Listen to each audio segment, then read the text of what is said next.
Good morning, student. Today we will discuss about the gene therapy. First of all, you should know why we need this gene therapy. Gene therapy actually is the process in which we are replacing a faulty gene with a normal healthy gene. हम एक defective gene को, जिसको अपना काम करना चाहिए था और जो अपना काम किसी भी वजह से नहीं कर पा रहा है, we replace it with a normal healthy gene is called gene therapy. तो faulty gene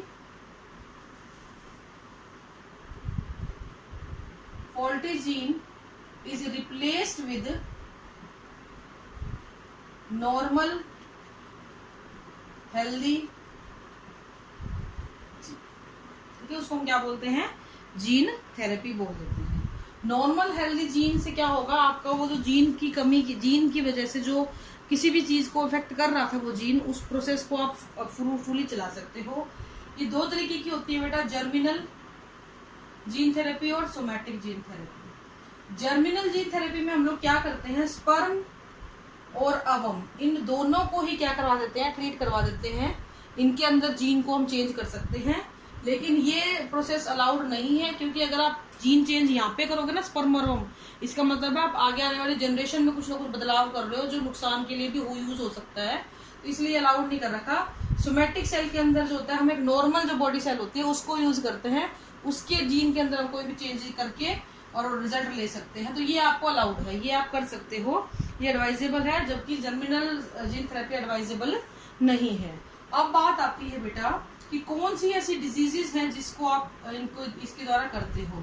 तो जो भी सिंगल जीन में डिफेक्ट की वजह से डिजीज आती है ना, सिंगल जीन डिफेक्टिव, ऐसे सभी बीमारियां जिनमें एक सिंगल जीन डिफेक्ट हो रहा है, उनको हम इस प्रोसेस के जरिए ट्रीट कर सकते हैं. तो बेसिकली हम लोग SCIDs को इसके द्वारा ट्रीट कराते हैं. SCID क्या है बेटा? Severely combined immuno deficiency disease. ठीक है, ये फुल फॉर्म करनी आती है, severe combined immuno deficiency disease. ठीक है, तो इसको आप ट्रीट कर सकते हो. इसके लिए हम लोग क्या करते हैं बेटा, इसमें हमारे जो एग्जांपल है इसके, मस्कुलर डिस्ट्रॉफी, डचलन मस्कुलर डिस्ट्रॉफी इसको बोला जाता है, ADA डिफिशियंसी और सिस्टिक फाइब्रोसिस. ये कुछ बीमारियां हैं जो SCID में आती हैं. इनका ट्रीटमेंट इसके द्वारा कर सकते हैं. इसके अलावा कैंसर हो गया, डायबिटीज हो गया, कार्डियोवास्कुलर डिजीज हो गया. इन सब बीमारियों में एक कॉम्प्लेक्स जेनेटिक ये डिसऑर्डर होते हैं, इसलिए इसको हम ट्रीट नहीं कर सकते हैं. अब आता है इसका एग्जाम्पल जीन थेरेपी का. तो 1990 में एक 4 साल की लड़की को डायग्नोस किया गया कि उसके अंदर ADA एंजाइम नहीं बन रहा. ADA एंजाइम क्या कर गया? डेफिशिएंट कर गया है, जिसकी वजह से उसकी इम्यूनिटी बहुत ज्यादा क्या हो गई थी बेटा? वीक हो गई थी. इम्यूनिटी वीक हो गई थी क्योंकि ADA जीन उसके अंदर काम नहीं कर रहा. तो इस ADA जीन को जो है हमने क्या करवाया बेटा? रिप्लेस करवाया. ADA जीन आपने रिप्लेस कराया तो एंजाइम बनना शुरू हो गया, इम्यूनिटी डेवलप होनी शुरू हो गई, जो उसमें ऑलरेडी नहीं हो रही थी. तो ये जो है उस क्वेश्चन का हिंट होता है जीन थेरेपी के, कि 4 साल की लड़की में क्या ट्रीट करवाया गया. अब ADA की फुल फॉर्म होती है बेटा एडिनोसाइन डीएमिनेज. ठीक है, एडिनोसाइन डीएमिनेज एंजाइम को यूज फुल टर्म है यहाँ पे. अगर ये नहीं होगा ना, तो पर्सन की जिसके अंदर ये एंजाइम नहीं बन रहा, उसकी इम्यूनिटी क्या हो जाती है बेटा? वीक हो जाती है, या प्रॉपरली फंक्शन नहीं कर पाती है. अब इसका जो ट्रीटमेंट है वो कैसे किया गया उसकी हम बात करेंगे. तो कुछ 2 तरीकों से कर सकते हैं बेटा. या तो हम बोन मैरो ट्रांसप्लांट करा दें, या फिर हम लोग क्या करें बेटा, इसके अंदर हम इंजेक्शन डलवा दें, एंजाइम रिप्लेस करवा दें. दोनों ही मेथड अच्छे हैं, दोनों ही मेथड क्योर करते हैं, लेकिन परमानेंट क्योर नहीं करते हैं. इन दोनों ट्रीटमेंट को करवा के अगर आप ये सोचो आप लाइफ लॉन्ग इस बीमारी से बच गए हो, तो ऐसा नहीं होता. पीरियोडिकली या टाइम आफ्टर टाइम आपको दोबारा से करवानी पड़ेगी. एंजाइम रिप्लेसमेंट में हम क्या करते हैं बेटा? प्रिपेयर्ड ADA एंजाइम का इंजेक्शन लगवाते हैं, और धीरे धीरे वो अपना इफेक्ट दिखाएगा. जब उसका इफेक्ट खत्म होगा तो ये टिक्का फिर से लगवा लेते हैं. तो इस तरीके से बाय इंजेक्शन फंक्शनल ADA को बॉडी के अंदर डाला जाता है. एक तरीका तो ये होता है. दूसरा तरीका होता है बोन मैरो वाला. इसमें हम क्या करते हैं, जो पेशेंट है उसकी बोन मैरो में से आप लोग क्या निकाल लेते हो, लिम्फोसाइट निकाल लेते हो, ठीक है। इस लिम्फोसाइट को फिर आप लैब में कल्चर कर लेते हो, बहुत सारी बना लेते हो, कल्चर इन लैब पेशेंट की लिम्फोसाइट को। वो लिम्फोसाइट निकलेगी कहाँ से, बोन मैरो में से। कल्चर करवाने के बाद इस लिम्फोसाइट की जब बहुत सारी बन गई, तो उसके अंदर हम लोग एडीए का जीन डाल देते हैं। इस लिम्फोसाइट में एडीए का जीन डाल देते हैं with the help of vector, ठीक है। अब ये लिम्फोसाइट में एडीए का जीन इंसर्ट हो गया। अब इस तैयार लिम्फोसाइट को, जो अब ये चेंज हो गई है थोड़ी एडीए जीन के साथ, वापस से डलवा देंगे पेशेंट के अंदर, यानी कि री इंजेक्ट इनटू द पेशेंट। जो लिम्फोसाइट निकाली थी उनके अंदर एडीए का जीन डाल दिया और वापस से पेशेंट में इंजेक्ट कर दी। इस प्रोसेस को हम बोलते हैं बोन मैरो ट्रांसप्लांट।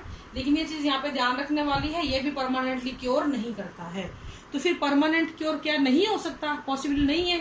बिल्कुल पॉसिबल है, अगर अर्ली एम्ब्रियोनिक स्टेज के अंदर इस प्रोसेस को किया जाए, ठीक है। लेकिन सरकार इसकी अनुमति नहीं देती है।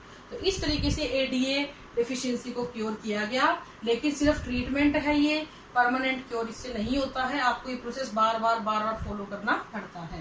तो ये आपका जीन थेरेपी का हो गया बेटा। नेक्स्ट एप्लीकेशन है आपकी डिजीज डायग्नोसिस में। डिजीज डायग्नोसिस का मतलब क्या होता है कि कोई बीमारी जब सिम्टम आता है ना, तब हमें पता लगता है, तब हम उसको डायग्नोस करवाते हैं। लेकिन आरडीएनए टेक्नोलॉजी जो होती है, उसकी वजह से आप अर्ली डिटेक्शन कर सकते हो। तो ये इसीलिए इम्पोर्टेंट है कि किसी भी बीमारी का अर्ली डिटेक्शन इस थेरेपी के द्वारा किया जाता है, इस प्रोसेस के द्वारा हम कर सकते हैं। जो कन्वेंशनल मेथड थे वो अर्ली डिटेक्शन के लिए बने नहीं हुए थे, उनसे नहीं कर पाते थे हम अर्ली डिटेक्शन। इसके लिए हम जिन टेक्नोलॉजी को यूज करते हैं वो होती है rDNA technology, PCR that is polymerase chain reaction, और एलाइजा, ठीक है। ये दोनों आप पढ़ चुके हो। एलाइजा जो है it is known as enzyme linked immunosorbent assay, enzyme linked immunosorbent assay. ये जो टेक्निक होती है ये बेटा एड्स के ट्रीटमेंट के एड्स के डायग्नोसिस के लिए, पीसीआर भी और एलाइजा भी, ये दोनों के दोनों हम एड्स के उसके डायग्नोसिस के लिए करते हैं। इस प्रोसेस, ये जो एलाइजा है ना, ये तो आपने पढ़ ही लिया, इसके बारे में आपको थोड़ा बताती हूँ। It is based on the antigen antibody reaction. तो एंटीजन एंटीबॉडी रिएक्शन पे बेस्ड होती है। बहुत बार पूछा जाने वाला क्वेश्चन है, एलाइजा किस पे बेस्ड है। इसके अंदर हम क्या करते हैं, with the help of alkaline phosphatase enzyme किसी भी स्मॉल अमाउंट ऑफ प्रोटीन को डिटेक्ट कर लेते हैं। ऐसी छोटी से छोटी अमाउंट ऑफ प्रोटीन जो हमारी बॉडी में बन रही है और जो हमारी बॉडी की नहीं है, उसको हम डिटेक्ट करके अर्ली डिटेक्शन कर सकते हैं। अदरवाइज क्या होगा, इसका इंक्यूबेशन पीरियड खत्म होगा, सिम्टम्स आएंगे, तब आपको पता लगेगा हाँ भाई एड्स हो गया है। तो शुरुआती डिटेक्शन भी इसके द्वारा पता लग सकता है। तो इस तरीके से हम इसको यूज कर सकते हैं उसके अंदर, ठीक है। इसके अलावा कुछ बीमारियों के लिए हमने पीस ऑफ डीएनए भी बना रखे, जिनको मॉलिक्यूलर प्रोब्स कहते हैं। सिस्टिक फाइब्रोसिस वगैरह के लिए रेडियो एक्टिव प्रोब बोल देते हैं। आप पढ़ के आए हो प्रोब, ठीक है। सर्दन ब्लोटिंग हमने कराते हैं जिसमें। उसके बाद आता है बेटा एक टर्म आपकी इंटरफेरोन्स। इंटरफेरोन्स क्या होते हैं, कोई भी सेल जब वायरस से इन्फेक्ट हो जाती है तो ये सेल कुछ केमिकल्स को सिक्रीट करती है या रिलीज करती है, ताकि आसपास वाली हेल्दी सेल के ऊपर वायरस का इन्फेक्शन ना हो सके, यानी इनको वो बचाती है। इस चीज को हम लोग बोलते हैं इंटरफेरोन्स। इन केमिकल को, वायरस से इन्फेक्टेड सेल के द्वारा सिक्रीट किए जाने वाले केमिकल को हम क्या बोलते हैं, इंटरफेरोन्स बोलते हैं। ये टारगेट सेल के हिसाब से 3 तरीके के बताए गए हैं, IFN-A, IFN-B और IFN-G, ठीक है बेटा। तो आज के लिए इतना ही है। डायग्नोस्टिक का अभी चैप्टर आपका एंड पे ही है, तो बाकी हम कल करेंगे। Thank you and have a nice day.